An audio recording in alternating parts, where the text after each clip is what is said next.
everyone, it's Robin, RS Island Crafts, and welcome to my studio. This is my WiP Wednesday video where I'm going to show you the crafty goodness that I've been working on this past week. I finished my blocks from the live stream and made some more, as you can see. I really enjoyed working on this project. I could easily make many more blocks, but I've run out of background fabric, so I need to pick up some more of that because I do have an idea for these, and I'll show you in a minute what my plan might be based on my next project that I show you. I did a couple rounds of stitching on it. I did just use a simple straight line with the black, and I did one line about 1/8 of an inch from the edge just to hold it in, and for some reason my inner voice told me to do a second line just past that, and I really like how it made it feel like it flattened down that area and held it down nicely. And then I trimmed around the best I could. On some of these I had pre-cut the fusible before I had actually started making them, so some of them are a little bit wider afterwards, so there's a little extra, and I could pull it up, but my concern then is that there would be fusible exposed still. I'll have to test to see if it still has any heat and stickiness to it, because I don't want it to really like stick to the batting when I'm making the quilt. I don't know. I haven't really thought about it yet, but as I'm going forth, I'll just make sure that I use less fusible around the edges so it won't have as much. It's really not thick. There's not a lot to it because it's been pressed down really well and then stitched down. So I don't feel like it'd be a problem when it comes time to quilt it, because there's plenty of space around here to do your quilting, and even stitching through that, I stitched through it no problem when I did the stitch around here. So what's a little bit extra more with the batting and the backing, right? So I feel like this is going to be one of those projects that's going to put on hold and come back out maybe in July or for next Christmas. I think I want to make a project with just the circles with the wonky strips in it like this, because these just remind me of planets. And I think quilt with all of those, or a mini wall hanging or something without the little silver cover, the little cap that you put on for hanging ornaments. I think that would be really fun in just a variety of rainbow colors with all of the different scraps. So these will go into a Ziploc baggie. I will put the printout that I did of all the different patterns in it so that I'll know what project it's from, and everything will be together in one spot. And I still have all of these to play with. They do have fusible on the back, even the ones that I just used a little bit less and I took out the center. So another project that's going to go into a Ziploc baggie and just sit on the back burner. I'll put it in one of my need to be finished WiP type boxes, and when the inspiration hits me, I'll pull it out and see what I can come up with. I finished the I Love You American Sign Language mini quilt for my daughter. Now, I was thinking about doing the same thing with the other blocks. Now, the pattern designer does show this as an example for what you can do with your blocks, and I really like the idea. And this is why I would also need more background fabric, so I could put this here, and I can choose to put a green fabric around it, or scrappy green, another little narrow border of the background fabric, and that itself could be a mini quilt all on its own. And depending on how much fabric I use and how wide my borders are, how I can put more of them together to maybe make a table runner or just a mini quilt with 4 of them.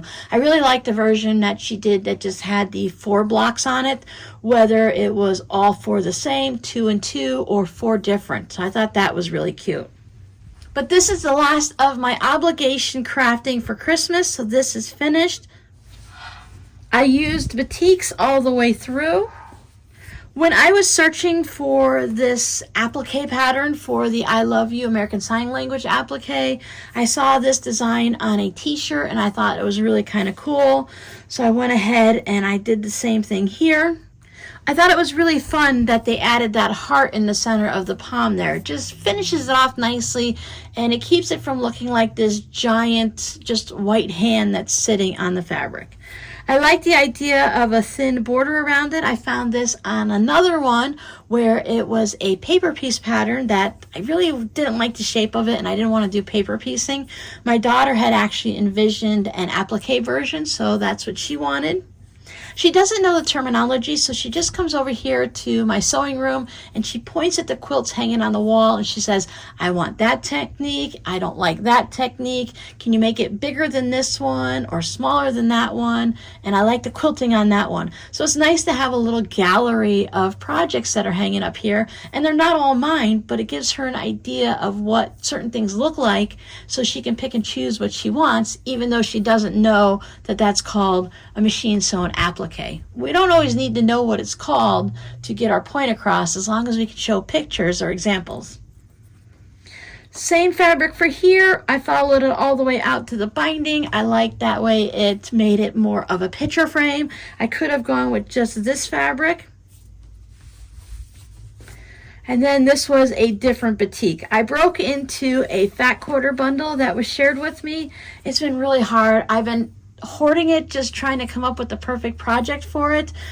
But I went ahead and I used one fat quarter for this, and I think I had a fat quarter for this, or a partial one. There's still leftover bits of it, so I put those back into the fat quarter bundle so that I can use them in a future project. I find it hard sometimes to break into a fat quarter. I feel like I need to use all of it or a good portion of it and use it like on a project. But I also like to just pull one fat quarter out if it works really well. So that's what I did here. This is one of my I need to work on project bins. So I did cut out some more hands. This is where I made my first mistake with the heat and bond. I forgot that you have to reverse it, and I wasn't thinking that a hand goes a certain way. So I have one that goes to the right and one that goes to the left. I did some Googling and it said that for the American Sign Language, if you're right-handed, you can do it with your right hand, and if you're left-handed, you do it with your left hand. So this one is going to be for the lefties, and then this one is going to be for the right-handed.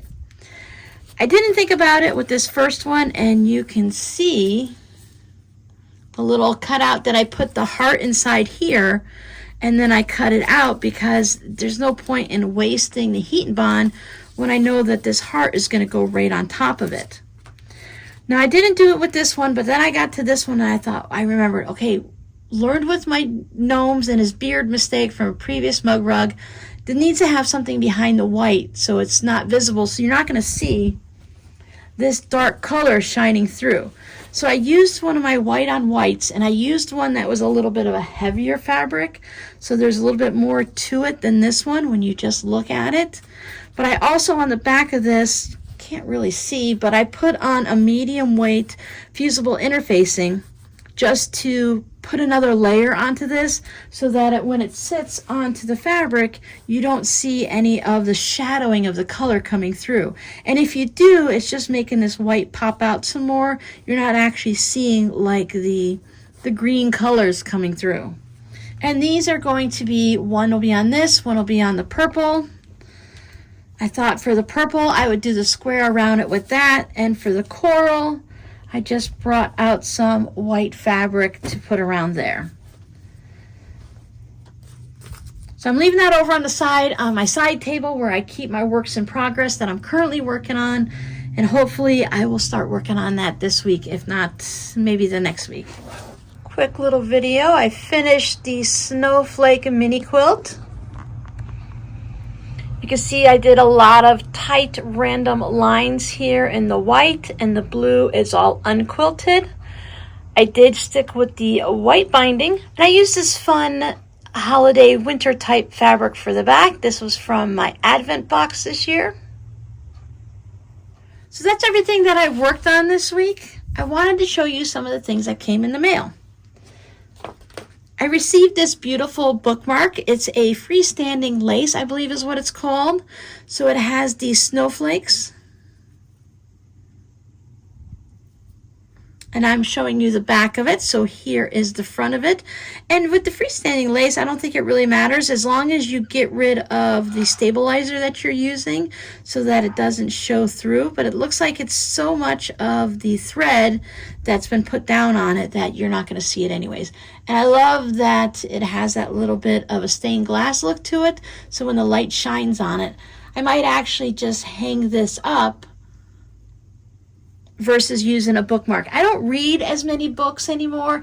I don't have a lot of time, and I feel like I'm wasting my time if I'm just sitting and reading a book, because while I'm reading the book, I'm thinking, oh, you could be knitting, or you could be sewing, or you could be this or that. So I do audiobooks, and that way I can listen to the books that I want and keep reading, and I can still keep doing my crafting and stuff like that.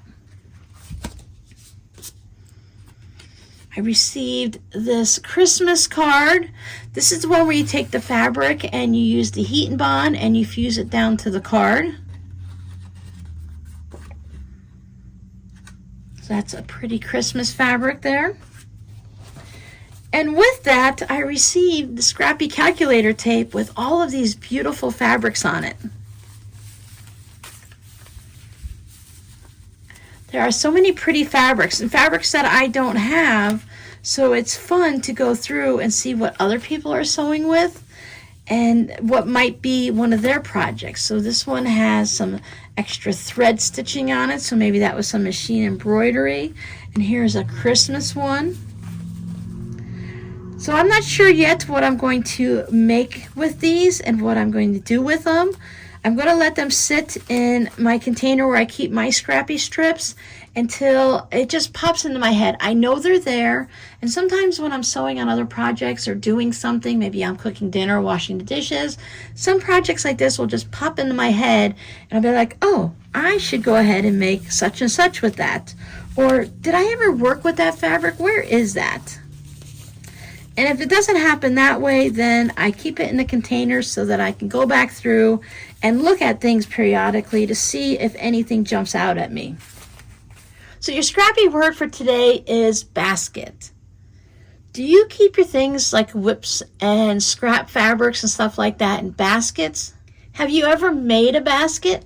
I tried basket weaving at one point and I fell in love with it, but it was a little bit of a cost issue at the time to get the materials. I did some pine needle weaving and basketry like that, but I went out and collected the pine needles, but I have an allergy to pine and to the dust and the mold and stuff. So when you're going and you're picking them up off the ground and there's layers and layers of pine needles, if you disturb them with your feet when you're walking or anything like that, and it gets all of those spores coming up, I'm sure they're not healthy for your lungs anyway, but they always affect my allergies and my asthma.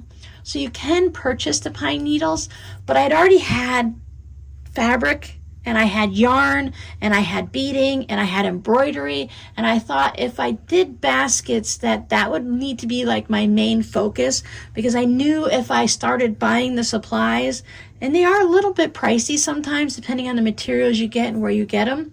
I'm sure it's a little bit easier to find things now than it was 18 years ago when I was doing it, but I know if I start doing certain crafts or projects that I'm going to be all encompassed. I'm going to be hooked on it, and that's all I'm going to want to do is that nonstop. And then a lot of the other things are just going to get pushed to the side. So again, I'm bringing in more supplies that are just costing money and taking up space. And then if you stop doing it and you have all those supplies just sitting there, then you're no longer utilizing it and it feels like I've wasted my money. Which brings me back to the whole idea of kits. If you get a kit, you can make one basket, and when you're done, you're done. You don't have any extra cost. You don't have any storage issues. When it's gone, it's gone. I like the idea of kits more and more. So today, while you're watching it, it is December 21st. Christmas is just days away. I'm sure people are getting to the point that if you're a baker, you're starting to do pies or cookies. Maybe you're working on some breads and things. I know some things we can freeze ahead of times and others we can't.